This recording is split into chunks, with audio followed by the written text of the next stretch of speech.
और आप खबरें विस्तार से देखते हैं तो फिल्म अभिनेता अक्षय कुमार कुछ देर में अयोध्या में फिल्म राम सेतु का मुहूर्त पूजन करने वाले हैं। राम जन्मभूमि परिसर में रामलला के सामने फिल्म राम सेतु का मुहूर्त होने वाला है। इस दौरान अक्षय रामलला के दर्शन भी करेंगे।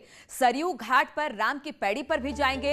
यही नहीं, फिल्म के मुहूर्त पूजन के बाद अभिनेता अक्षय कुमार अयोध्या राज सदन जाकर राम जन्मभूमि तीर्थ क्षेत्र ट्रस्ट के ट्रस्टी राजा विमलेंद्र मोहन प्रताप मिश्र से भी मुलाकात करने वाले हैं। अक्षय राम मंदिर ट्रस्ट के महासचिव चंपत राय से भी मुलाकात करने वाले हैं। तो आज का कार्यक्रम अक्षय कुमार का अपनी फिल्म राम सेतु का मुहूर्त पूजन करने वाले हैं और मुहूर्त पूजन के बाद उनका और भी कार्यक्रम है। बातचीत करने के लिए निमेश इस वक्त हमारे साथ जुड़ गए हैं। निमेश, अक्षय कुमार को 12:30 बजे तक अयोध्या पहुंचना था, पहुंच गए अक्षय कुमार वहां पर? जी नीलू, अभी अक्षय कुमार अयोध्या पहुंचे हैं और अयोध्या के राज परिवार राज सदन पर जाकर वो राजा विमलेंद्र मोहन प्रताप मिश्रा से मुलाकात कर रहे हैं। वहां उनके वहीं पर सबसे पहले वो लखनऊ से पहुंचे हैं, वहीं पर वो फ्रेश होंगे, वहीं थोड़ा सा चाय पानी पिलेंगे और उसके बाद वहां से निकल कर तब अयोध्या जो रामलला के परिसर में आना है, जहाँ मूर्त पूजा है, वहां पर आएंगे। क्योंकि अभी रामलला बंद है, 11 बजे रामलला का पट बंद हो जाता है, फिर ये आम आदमियों के लिए 2 बजे खुलता है। उस दरमियान रामलला का पर्दा है, शयन आरती में शयन में चले गए भगवान, दोबारा से आरती होगी तब वो खुलेगा। इस लिहाज से अभी फिलहाल राज सदन पर ही उनको रोक दिया गया है और अब से कुछ ही देर बाद वो राम जन्मभूमि परिसर आएंगे, जहां पर मंदिर खुलने के बाद रामलला के सामने राम सेतु फिल्म के मुहूर्त पूजा करेंगे। इसके साथ इस दरमियान उनके साथ 2 अभिनेत्रियां भी मौजूद हैं, जैकलीन फर्नांडीज और उनके साथ एक और अभिनेत्री मौजूद हैं। सबसे पहले जब राज सदन पहुंचे हैं वहां पर भी लोगों को काफी देखने के लिए लोग उत्सुक हैं। आसपास का माहौल बड़ा लोग जानने के बाद अक्षय कुमार आए तो इस वजह से लोग काफी रोड पे आ गए। इस लिहाज से आप देख सकते हैं, देखिए आप नीलू, हम राम जन्मभूमि के जस्ट गेट पे है, इसी मार्ग से जाना है और यहाँ पर आम जो लोग आ रहे हैं इनको खाली कराया जा रहा है। बड़ी संख्या में प्रशासन के लोग यहाँ पर लगे हैं सुरक्षा के लिहाज से। राज सदन से निकलने के बाद सीधा अक्षय कुमार राम जन्मभूमि परिसर में आएंगे, यहीं पर रामलला के सामने राम सेतु फिल्म की मुहूर्त पूजा करेंगे और फिर यहाँ से सरयू तट पर जाएंगे, जहाँ पर सरयू में आचमन करेंगे, मथवान करेंगे, फिर यहाँ से लखनऊ के लिए रवाना होंगे, जहाँ शाम को मुख्यमंत्री से मुलाकात करना है। हालांकि राज सदन जो श्री राम जन्मभूमि तीर्थ क्षेत्र ट्रस्ट के सदस्य भी हैं, राजा विमलेंद्र मोहन मिश्रा, उनके यहाँ औपचारिक तरीके से मुलाकात चंपत राय और ट्रस्ट के ही सदस्य डॉक्टर अनिल मिश्रा मौजूद हैं, उनसे होगा। राम जन्मभूमि पर मंदिर निर्माण की जो प्रक्रिया है उसकी भी जानकारी लेंगे। जो सूत्रों के हवाले से खबर आ रही है कि राम जन्मभूमि परिसर में जो काम चल रहा है, क्या हो रहा है, कैसे बनेगा, इन तमाम विषयों पर राज सदन में ही चर्चा होगी। और अब रामलला के परिसर में जो भी लोग मौजूद हैं, चाहे वो पुजारी हों, चाहे वो सुरक्षा में लगे लोग हैं, सभी लोगों को सुरक्षा के लिहाज से हर व्यक्ति की जांच पड़ताल की गई है और अब वही लोग मौजूद हैं जो उस दरमियान पूजा के दरमियान बिल्कुल निमेश, जिस तरह से आप दिखा रहे हैं अपने पीछे की पूरी तैयारी की गई है। अक्षय कुमार अपने फिल्म के मुहूर्त का पूजन करने वहां पर पहुंचे हैं और इस दौरान जो बाकी लोग हैं, जो आमजन है, वो भी अक्षय कुमार को देखना चाहते हैं, इसलिए प्रशासन में भी पूरी व्यवस्था कर रखी है। बहुत बहुत शुक्रिया आपका हमारे साथ जुड़ने के लिए और आगे इस पर आपसे अपडेट लेते रहेंगे। और हम आपको बता दें कि अक्षय कुमार सीएम योगी से भी मुलाकात करने वाले हैं। फिल्म सिटी बनने के ऐलान के बाद से अक्षय कुमार और सीएम योगी की ये दूसरी मुलाकात बताई जा रही है। अक्षय राम सेतु की शूटिंग के सिलसिले में अयोध्या पहुंचे हैं, सीएम आवास पर दोनों की मुलाकात होगी। फिल्म राम सेतु समेत कई अहम मुद्दों पर बातचीत होगी। तो अहम खबर कि किस तरह से आज अयोध्या में है, अपने फिल्म के मुहूर्त के बाद वो सीएम योगी से मिलने वाले हैं और सीएम योगी ने जिस तरह से फिल्म सिटी का ऐलान किया, ये अक्षय कुमार के साथ ये उनकी दूसरी मुलाकात होगी और अपनी फिल्म के साथ साथ फिल्म सिटी को लेकर भी बातचीत हो सकती है इस मुलाकात में। और बातचीत करने के लिए अनामिका इस वक्त हमारे साथ जुड़ गई है। अनामिका, क्या जानकारी मिल रही है? अभी तो अयोध्या में अक्षय कुमार, इसके बाद लखनऊ पहुंचने वाले हैं, सीएम से मुलाकात है, किस तरह से इस मुलाकात को देखें? देखिए नीलू, अक्षय कुमार इससे पहले भी अपनी कई फिल्मों की शूटिंग यूपी के अलग अलग लोकेशन कर चुके हैं। इसके अलावा उत्तर प्रदेश शूटिंग के लिए सबसे ज्यादा कंफर्ट जोन वाला इलाका है। अब वैसे अक्षय कुमार आज अयोध्या आ रहे हैं अपनी फिल्म की शूटिंग के साथ, जो कि को एक्ट्रेस नुसरत फतेह और जैकलीन फर्नांडीज मूवी के साथ पहुंचे हैं। शाम को 5 बजे अक्षय कुमार लखनऊ पहुंचेंगे और लखनऊ में 5CD तो शाम के 5 बजे लखनऊ पहुंचने वाले हैं अक्षय कुमार। सीएम योगी से उनकी मुलाकात होने वाली है। मुलाकात कई मायनों में अहम, अपनी फिल्म को लेकर बातचीत तो होगी लेकिन अगर फिल्म सिटी की बात की जाए तो फिल्म सिटी बनने वाली है, उसको लेकर भी अक्षय कुमार की मुलाकात सीएम योगी से और सीएम योगी के साथ अक्षय कुमार की ये दूसरी मुलाकात। और बहराइच से इस वक्त एक बड़ी खबर आ रही है, जहां पर फकरपुर थाना क्षेत्र के टेंडवा उजागर गांव में नहर में गिरने से 12 साल के बच्चे की मौत हो गई है। बताया जा रहा है कि बच्चा कसरत कर रहा था और यह हादसा हो गया है। तो बहराइच से एक बच्चे की मौत की खबर आई है। फकरपुर थाना क्षेत्र के टेंडवा उजागर गांव की यह खबर है, जहां पर नहर में गिरने से 12 साल के बच्चे की मौत हो गई है। बताया जा रहा है कि बच्चा कसरत कर रहा था, जिस दौरान यह हादसा हुआ।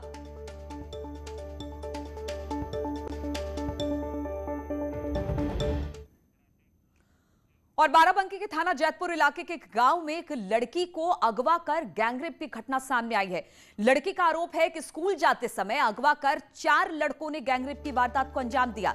सूचना के बाद पुलिस का कहना है कि लड़की का मेडिकल जांच करवाया जा रहा है। साथ ही साथ आरोपियों पर केस दर्ज कर उनकी तलाश भी की जा रही है। वहीं पीड़ित लड़की के पिता ने बताया कि वो गांव में ग्राम प्रधान पद का उम्मीदवार है और वो चुनाव ना लड़े, इसके लिए पिछले कई दिनों से आरोपी उस पर दबाव बना रहे थे। थाना जैतपुर की रहने वाली पीड़िता ने इस आशय का एक प्रार्थना पत्र दिया, जिसके तहरीर के आधार पर मुकदमा पंजीकृत कर लिया गया है। 4 लोगों पे उसने दुष्कृत्य करने का आरोप लगाया है। पीड़िता का मेडिकल कराया जा रहा है। इसके पश्चात 164 CRPC के तहत उसके बयान दर्ज कराए जाएंगे। विवेचना जारी है, गहन छानबीन की जा रही है। और ग्रेटर नोएडा प्राधिकरण पर किसानों का हल्ला बोल हुआ है। जी हां, यहां पर किसान प्रदर्शन कर रहे हैं। भारी संख्या में ट्रैक्टर ट्रॉली लेकर प्राधिकरण पहुंचे हैं किसान यहां पर पहुंचे और दिल्ली मुंबई इंडस्ट्रियल कॉरिडोर में 4 गुना मुआवजे की मांग को लेकर किसानों का यह प्रदर्शन है। सुरक्षा व्यवस्था के लिए भारी पुलिस बल को वहां पर तैनात कर दिया गया है। तो दिल्ली मुंबई इंडस्ट्रियल कॉरिडोर में 4 गुना मुआवजा मांग रहे हैं और उसी को लेकर अब नोएडा प्राधिकरण के दफ्तर पर पहुंच गए किसान और यहां पर किसानों का प्रदर्शन देखने को मिल रहा है। बातचीत करने के लिए अमित सिंह इस वक्त हमारे साथ जुड़ गए हैं। अमित, किसानों की क्या मांग है जिसको लेकर आज प्राधिकरण पहुंचे हैं किसान? देखने लो, आपको बता दूं कि जो DMIC में से प्रभावित किसान हैं उनका आज अथॉरिटी पर धरना प्रदर्शन है। उनकी मांग है कि जो नया कृषि कानून अधिग्रहण बिल है उसी के तहत उनको मुआवजा दिया जाए और जो 4 गुना मुआवजा मिले और जो आबादी के भूखंड है 20% वो मिले। हमारे साथ जो किसान संघर्ष समिति के प्रवक्ता हैं जो डॉक्टर रुपेश वर्मा, उनसे बात करते हैं। जो वर्मा जी, क्या मांग है, किस चीज़ को लेकर आप बैठे? हम लोग नए कृषि कानून के तहत जो पुनर्वास का हमारा हक है, जिसमें 20% प्लॉट है, एक परिवार को रोजगार है और जिनकी ज़मीन खरीद लिया उनको अब बराबर मुआवजे की बात है। ये 3 मांग हम जो लेकर के संघर्ष कर रहे हैं, लेकिन प्राधिकरण इन तीनों चीज़ों से जो कानूनी हक है वंचित करने की कोशिश कर रहा है। देखिए, हमारे साथ जो किसान नेता हैं और भी किसान नेता जो काफ़ी लंबे समय से DMIC से जुड़े हैं, उनकी भी मांग है कि जो उनको अधिग्रहण जो उनकी ज़मीन का हो रहा है उसका उचित मुआवजा मिलते रहे। तो हमारे साथ हैं सुनील फौजी काफ़ी लंबे समय। सुनील फौजी, बताइए क्या है पूरा मामला, क्यों अधिग्रहण, क्या? जी, किसान अधिकार युवा रोजगार आंदोलन के आह्वान पर 1 दर्जन से ज़्यादा संगठन आज मिलकर के इस आंदोलन को चला रहे हैं। कितने किसान हैं? लगभग हजारों की संख्या पर यहाँ पर किसान हैं। महिला शक्ति है। किसानों की मांग ये है कि जो दिल्ली मुंबई औद्योगिक कॉरिडोर केंद्र सरकार की योजना है, DFCC की योजना जो यहाँ पर बोड़ाकी स्टेशन के आसपास बनाई जा रही है, जो दिल्ली मुंबई का जो कॉरिडोर का प्रोजेक्ट है, ये यहाँ से दिल्ली से लेकर के मुंबई तक लगभग 1483 किलोमीटर लंबा। कितने गाँव आ रहे हैं? हमारे यहाँ पर लगभग सैकड़ों गांव इसमें प्रभावित हैं। 120 गांव ग्रेटर नोएडा प्राधिकरण में अधिसूचित हैं। इसके अलावा 80 गांव जो अभी DMIC में अधिसूचित किए गए हैं, इन सभी को अमित, जरा इनसे जानिए कि प्राधिकरण क्या कह रहा है इस पूरे मामले को लेकर। प्लॉट सभी बालिग बच्चों को रोज। देखिए सुनील भाई, ये बताइए कि प्राधिकरण से भी आपकी कई वार्ता हुई है, प्राधिकरण की तरफ से क्या आश्वासन अब तक मिला है? जी, पहले प्राधिकरण से हमारी 7-8 दौर की वार्ताएं हुई। उसके बाद शासन स्तर पर माननीय मंत्री सतीश महाना, जो कि उत्तर प्रदेश सरकार में औद्योगिक मंत्री हैं, उनसे वार्ता लखनऊ में हुई थी 23 फरवरी को। उन्होंने भरोसा दिया था कि नए कानून का लाभ आपके लिए हम सुनिश्चित कराएंगे। लेकिन अब हमें जानकारी मिल रही है कि वो कह रहे हैं कि जिन किसानों की ज़मीन हम ले चुके हैं, इसके बारे में हम टिप्पणी नहीं कर सकते हैं, आगे के लिए हम निर्णय लेंगे। जबकि 1 जनवरी 2014 से नया कानून लागू है देश में। उसके बाद जो ज़मीनें ली गई हैं, चाहे वो सीधे खरीदी गई हैं और चाहे वो अधिग्रहण की गई हैं, नए कानून में ये व्यवस्था है, धारा 46 में भी और धारा 107 में भी, कि कोई भी पॉलिसी जो बनेगी वो इन कानून के लाभ से ज़्यादा तो दे सकती है, लेकिन कम नहीं कर सकते हैं हमारे अधिकारों को। इस बात के लिए हम यहाँ पर आए हैं। या तो ये हमें हमारी आज मांग पूरे करेंगे, नहीं करेंगे तो आज के सत्याग्रह के बाद या हम तो हमारी मांग पूरी करें, वरना हम इसी तरह से प्रदर्शन करेंगे। प्राधिकरण, नोएडा प्राधिकरण के बाहर मौजूद किसानों का यह कहना है। बहुत बहुत शुक्रिया आपका अमित, हमारे साथ जुड़ने के लिए। होली का त्योहार बहुत जल्द नजदीक आ रहा है, लेकिन मथुरा में अभी से होली के रंग भी दिखने लगे हैं। मथुरा में होली की रौनक देखते ही बन रही है। गोकुल के गुरु शरणानंद जी के रमण रेती आश्रम में पारंपरिक होली खेली गई। इस मौके पर कृष्ण लीलाओं के मंचन के साथ ही गुलाब, गेंदा और टेसू के 2 मन फूलों से भक्तों और संतों ने होली खेली। ये तस्वीर बहुत खास है। हर साल की तरह इस बार भी फूलों की होली लोगों को अपनी ओर आकर्षित करती दिखी। यहाँ पे सबसे बढ़िया अनुभव रहता है। हम हर साल ऐसे ही वार्षिक उत्सव मनाते हैं। दादा गुरुदेव जी का वार्षिक उत्सव होता है, हमारे महाराज जी का यहाँ पे बहुत ही प्रेम से वार्षिक उत्सव मनाया जाता है। अगले दिन होली का उत्सव मनाया जाता है। हर साल होने वाली होली में देश और विदेश से लाखों की संख्या में श्रद्धालु यहाँ शामिल होते हैं, क्योंकि मथुरा की होली अपने आप में बहुत खास है। इस त्योहार के अलग अलग रंग यहाँ पर दिखाई देते हैं और लोग इस मौके पर होली का जमकर लुत्फ उठाते। और मुख्यमंत्री योगी बोल रहे हैं, आइए सुनते हैं उनको। आयोजित इस भव्य सामूहिक विवाह कार्यक्रम में विभाग के मंत्री श्री स्वामी प्रसाद मौर्य जी, प्रदेश सरकार में विधि एवं न्याय मंत्री श्री ब्रजेश पाठक जी, महिला कल्याण एवं बाल विकास एवं पुष्टाहार विभाग की मंत्री श्रीमती स्वाति सिंह जी, श्रम एवं सेवायोजन राज्य मंत्री श्री मनोहर लाल मन्नू कोरी जी, श्रम कल्याण परिषद के अध्यक्ष श्री सुनील भरारा जी, बीओसी बोर्ड कॉमर्स दात्री समिति के अध्यक्ष श्री रघुराज सिंह जी, अपर मुख्य सचिव श्रम एवं सेवायोजन श्री सुरेश चंद्रा जी, आज के इस कार्यक्रम में उपस्थित हमारे प्रशासन और पुलिस के सभी अधिकारीगण, श्रम विभाग के सभी अधिकारीगण, सम्मानित जनप्रतिनिधिगण और 3500 से अधिक कन्याओं के इस सामूहिक विवाह कार्यक्रम में उपस्थित वर और वधू पक्ष से उपस्थित सभी आगंतुक अतिथिगण और उपस्थित भाइयों बहनों, एक साथ 3507 जोड़ों की एक साथ इस सामूहिक विवाह के आयोजन के लिए मैं श्रम विभाग को हृदय से साधुवाद देते हुए इस 9 दंपतियों को जो आज वैवाहिक सूत्र में बंध रहे हैं, उन्हें प्रदेश सरकार की ओर से हृदय से बधाई देता हूं। आप सबके प्रति अपनी शुभकामनाएं व्यक्त करता हूं। मुझे प्रसन्नता है कि विगत 4 वर्षों के दौरान हमारी सरकार ने लोक कल्याण के अनेक कार्यक्रम आयोजित किए। आदरणीय प्रधानमंत्री जी के मार्गदर्शन में भारत सरकार की भी लोक कल्याणकारी योजनाओं को आम जन तक पहुंचाने और उसके माध्यम से उनके जीवन में व्यापक परिवर्तन लाने का एक प्रयास किया गया। लेकिन मैंने इस बात को महसूस किया है कि जो लोकप्रिय योजनाएं रही हैं, जिनका समाज के प्रत्येक तबके ने स्वागत किया और उसको बहुत सकारात्मक रूप से स्वीकार भी किया, उनमें से सामूहिक विवाह की योजना बहुत लोकप्रिय योजनाओं में से रही है। चाहे वह समाज कल्याण विभाग के द्वारा संचालित सामूहिक विवाह की योजना हो या श्रम और सेवायोजन विभाग के द्वारा संचालित इस सामूहिक विवाह की योजनाएं हो। बड़े संख्या में अभी पिछले दिनों जब हम लोग मुरादाबाद में गए थे, तो मैं मुरादाबाद के दौरे के दौरान इस बात को देखा था। 2700 जोड़े उस समय वैवाहिक सूत्र से बंधे थे। ऐसे ही आज 3507 जोड़ों का यहां पर जो श्रमिक रजिस्टर्ड श्रमिक हैं, उन परिवार वालों को अपनी कन्यादान करने का एक सौभाग्य इस अवसर पर प्राप्त हो रहा है और आप सबके सौभाग्य के साथ हम सबको भी जोड़ने का सौभाग्य प्राप्त हो रहा है।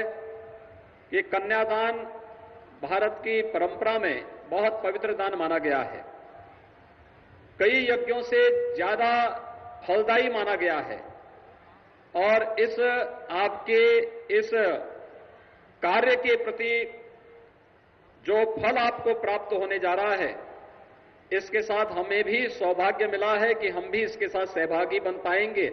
मैं इसके लिए आप सबके प्रति हृदय से आभार व्यक्त करते हुए आपका अभिनंदन करता हूं, आप सबका मैं स्वागत करता हूं। लेकिन सामूहिक विवाह की योजनाएं कितनी लोकप्रिय हुई। मुझे याद है जब मैंने समाज कल्याण विभाग के द्वारा गरीब कन्याओं की शादी के लिए सामूहिक विवाह की योजना लागू की थी, हमने उसमें ये कहा था कि कोई भी जाति की कन्या है, अगर सामूहिक विवाह के उस आयोजन के साथ वह परिवार सहमत है तो सरकार इसमें पूरा सहयोग करेगी, पूरा उसमें खर्चा उठाएगी। इस समय 51,000 रुपये हम मुख्यमंत्री सामूहिक विवाह की योजना में उन गरीब परिवारों को उपलब्ध करवाते हैं। उस समय विपक्ष के लोगों ने इस पे उंगली उठाई थी, उन्होंने कहा था कि ये कन्या का अपमान है, गरीब का अपमान है। लेकिन देखते ही देखते आज मैं देख रहा हूं कि लगभग 1.25 लाख के आसपास गरीब कन्याओं की शादी केवल और केवल सामूहिक विवाह योजना के अंतर्गत प्रदेश के अंदर संपन्न हुई है।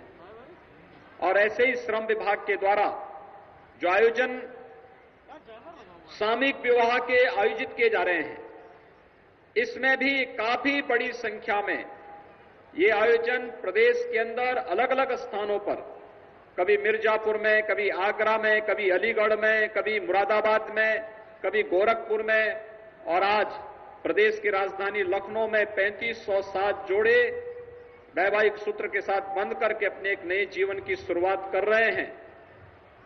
श्रमिक राष्ट्र का निर्माता है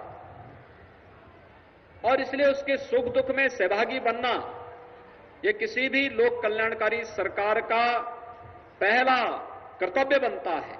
और अपने उसी कर्तव्य का निर्वहन करते हुए सरकार ने अनेक कल्याणकारी योजनाएं इस दिशा में प्रारंभ की हैं। हम सब जानते हैं पिछले 1 वर्ष से पूरा प्रदेश और पूरा देश कोरोना महामारी से जूझ रहा है।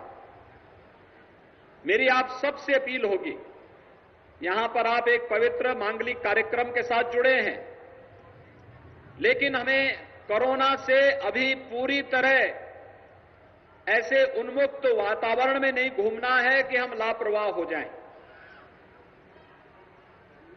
जिस बात को लेकर के प्रधानमंत्री जी बार बार कहते हैं कि हमें बार बार इस बात को ध्यान में रखना पड़ेगा, बीमारी के उपचार से महत्वपूर्ण बचाव होता है और बचाव के लिए महत्वपूर्ण है कि हम लोग 2 गज की दूरी और मास्क जरूरी का पालन जरूर करें। यानी ये मंत्र हमारे जीवन का एक हिस्सा बनना चाहिए। मास्क लगा करके इस सार्वजनिक कार्यक्रम में हम भागीदार बने। मास्क लगा करके आप बोल भी सकते हैं, मास्क लगा करके अपनी बातों को रख भी सकते हैं, लेकिन कोरोना के प्रति सावधानी, क्योंकि एक बार फिर से कोरोना की कहर कई राज्यों में बरतती भी दिखाई दे रही है। बहुत सारे राज्य हैं जहां मामले तेजी के साथ बढ़े हैं। यातायात की सुविधाएं आसान होने के नाते खेती बाड़ी के लिए आसन्न जो पंचायत चुनाव है इसके लिए लोग गांव आ रहे हैं, उसमें सावधानी और सतर्कता अत्यंत आवश्यक है। और मैं यहां पर उपस्थित जितने भी आगंतुक अतिथि हैं उन सबसे आग्रह करूंगा कि वह इस बारे में सदैव सतर्क रह करके सबसे पहले कोरोना जैसी महामारी से बचाव के लिए स्वयं भी बचें, अपने परिवार को भी बचाएं और समाज को भी इस महामारी से बचाने में अपना योगदान दें। कोरोना की कहर जब 2020 में आई थी और देश उस समय लॉकडाउन की ओर गया था। याद करिए, शासन ने सबसे पहली योजना अपने श्रमिक बंधुओं के लिए लागू की थी, भरण पोषण भत्ता की। और मुझे बताते हुए प्रसन्नता है, 54 लाख से अधिक श्रमिकों के खातों में, जिसमें निर्माण कार्यों में जो रजिस्टर्ड श्रमिक हैं, इनके खातों में तो पैसा दिया ही गया था, लेकिन स्ट्रीट वेंडर्स को हम लोगों ने पैसा दिया। कुली जो रेलवे स्टेशन पर, बस स्टेशनों पर कार्य करते हैं, उनके लिए भी धनराशि उन्हें उपलब्ध करवाने का कार्य किया गया। और साथ साथ पल्लेदार होते हैं जो मंडियों में काम करते हैं, उनको भी धनराशि भरण पोषण भत्ता के रूप में सरकार ने उपलब्ध करवाने का कार्य किया था। कुल 54 लाख ऐसे लोगों को जो श्रमिक थे और इस कैटेगरी में आते हैं